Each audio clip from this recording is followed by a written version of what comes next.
오늘 좀 얘기 좀 나눴거든요, 훈이 선수랑. Before I came here, I was talking with him a bit, like, what are you going to play with champion like this? But he doesn't say anything. 저도 게임을 워낙 오래 했던 선수이기 때문에 어느 정도 자신감이 좀 있긴 했는데 보통 탑라이너들이 계속 제일 라인전을 잘하거든요. His mechanical is really nice because he say the carry and then I'm just top laner.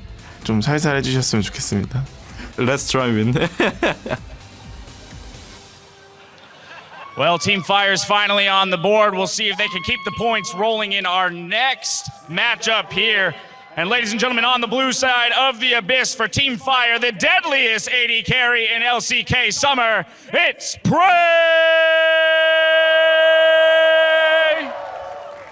And on the other side of the rift for Team Ice, you know him for his moves, both on and off the rift. Do it with me. Holo, holo, holo, holo, holo, it's Huni! It's time to lock in your picks and come out swinging, gentlemen. I'm going to miss those holos, but, you know, they can enjoy them here in North America next year. But Huni has definitely, I think, got a fantastic chance to do something we know he wanted to do if he picks up an AD carry against PraY this time. He does. I mean, Huni's one of those players where when you kind of speak to people that used to, you know, work for Fnatic and work with Fnatic, there was always this, Huni's playing this. And you're like, no, Huni's not playing things like Heimerdinger. Don't be silly. It's not happening. That you're not preparing seriously. No, Huni actually prepares these kind of things. So Huni just could pick anything here, and I actually kind of trust in his 1v1. But now he's going to North America, and I'm not so sure. I think I have to go with PraY here. You know, it's going to be a hard one to call because we really haven't seen PraY's true potential since he was kind of forced to play support in that last matchup. And now, 1v1, maybe he can let out that pent-up ADC rage that he's probably got building inside him as we get ready for this pick and ban phase. Quinn off the board, Caitlyn as well. Will the Lucian go? Not yet, but we have a Kindred to win. This is like the happiest 1v1. Both of them are already smiling. Like, I wonder when we've still got Cassiopeia up. That is a legitimate pick, by the way, in 1v1. And I just wonder whether Huni is going to tilt the entire LCK region. I mean, by it's picking one thing to tilt Cassiopeia. TSM. I don't know if you can tilt LCK as you. That is true. Oh, we get to see that North American that's true. LCS next split. I'm looking forward to that. But it's all about this 1v1 now. Only Team 80 Fire, carries and, well, jungler. Now the Lulu banned away too by PraY. Yeah, Lulu. Yeah, Draven is gone. So I actually don't know whether Draven is that good. I'm not going to say it's not a good ban, but I just don't know whether it's that proficient. Just tilt him. Hashtag tilt him. He's going to do his best, but he's not locked it in just yet. PraY's heavily considering this Kalista right now. And if he can get enough spears sticking in Huni, he may be able to take him down quick. So it's a really interesting thing. We actually, talking to Rusty and some of the Oceanic casters when we were preparing for the 1v1 tournament, we weren't actually expecting a whole lot of Kalista. It has been locked in. Just because Kalista depends so much on support synergy. The ultimate requires a support. The extra damage proc from W requires a support. But just the sheer mobility and ability to stack up Rend and then rip it back out for these early trades makes Kalista a very viable one-on-one champion, even though she only has 2 abilities. Yeah. I completely agree with you. Now, on the other hand, though, with the Ezreal locked in, I think this says one of 2 things. Well, 2 things, in fact. 1, I'm very, very confident.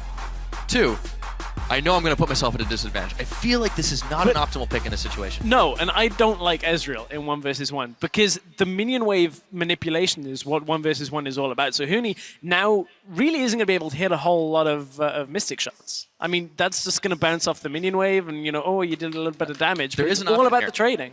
What if he goes AP and just shoots Essence Flux through the waves? No, I don't want to see that. Full harass. Come on. See that. Come on. Do it, Huni. If you were going to go something like that on AP, just pick Cassiopeia and farm well, he almost did, but yeah. Just farm That's not a Huni way to win, man. True, that isn't a Huni way to win. And as I said, he could just pick anything and be fine with it. But now he's going up against PraY's Kalista. I mean, this would actually be an upset. Like, this actually is an upset if Huni wins this as Ezreal. Well, it wouldn't be the first time he's done something like that. However, he's going to stay frosty as we take to the Howling Abyss. PraY on Kalista this time around. He's got 1 extra item, but he's got no one to stick it to.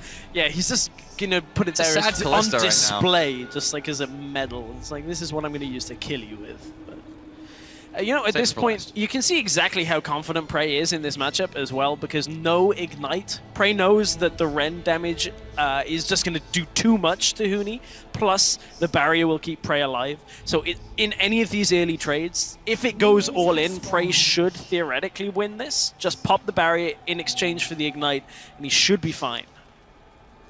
Huni's going to take a forward position here in this brush and hope to catch PraY with a straight cube, but PraY's sticking behind the minion line just barely, so Huni's not going to have a chance to do it. It's all he's got to do. There we go. is Oh, save- tap. There we go. Yeah, but he trades back against Kalista. Yeah. I mean, PraY, you know, could easily just look to rend at level 2 here if he can just continue building the stacks, but there will be a lot of time. Oh, actually takes rend at level 1 in this situation. I do like that, just in case you end up kind of face checking into each other. And you can see PraY just taking the advantage already.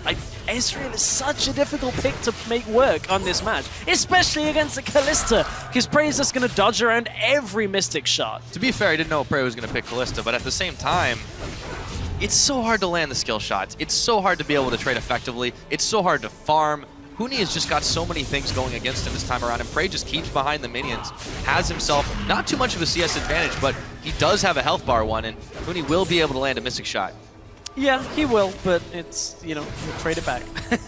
It's one of these situations I'm like, I really don't know. Oh, Ignite, that's early. all in. Huni's going all in. There's Watch the for the barrier. Ren. There's the exhaust. Huni's exhausted as well, and he's just Where's going to the keep Ren? going for it. The minions keep attacking. That's There's it. the PraY Ren. takes it. GG at 2 minutes. I mean, there's the confidence in just running the barrier as well. There, you know, all you have to do is outlast the Ignite. And good sportsmanship. there we Good go. sportsmanship between the two. I mean, you know, Huni banned away the Draven from PraY. Didn't want him to play his old main. Just making sure he puts him on his new main. But Kalista. Huni did get to play AD carry. He did. What a way to Oh, start. that took a little too long for me. Yeah, it's okay. Don't worry Sorry. about it. Oh, it's the cold out here. Yep. Yeah, well, you know, it's your weather, man. I know. I should Yeah. be used to it, to be honest. But Just figures. One time. hey, look, it's fine. We're fixing a drought. Yes, Fine. We're there we go. fixing a No, drought. that's always look for the silver lining. That's what this guy does. And with that one locked up, though, you know, PraY's going to be moving on next. We're starting to get a little bit more balanced out here with Fire taking a couple more wins, scratching them up on the board. And I can't wait to see what happens next, to be honest. Well, what's happening next is Mad Life is taking on Demonco. We have actual supportal combat this time. But Mad Life does have one checked up on his list here because he did win in 2013, and I believe it was the 2v2 competition. So, you know, a little bit of accustomed to almost this kind of format. Yeah, just have to subtract one from both sides. Now, as the support from the CIS All-Stars gears up to take on Korea's Mad Life, let's hear his thoughts on what it's like to be going up against the best of the bot lane's best.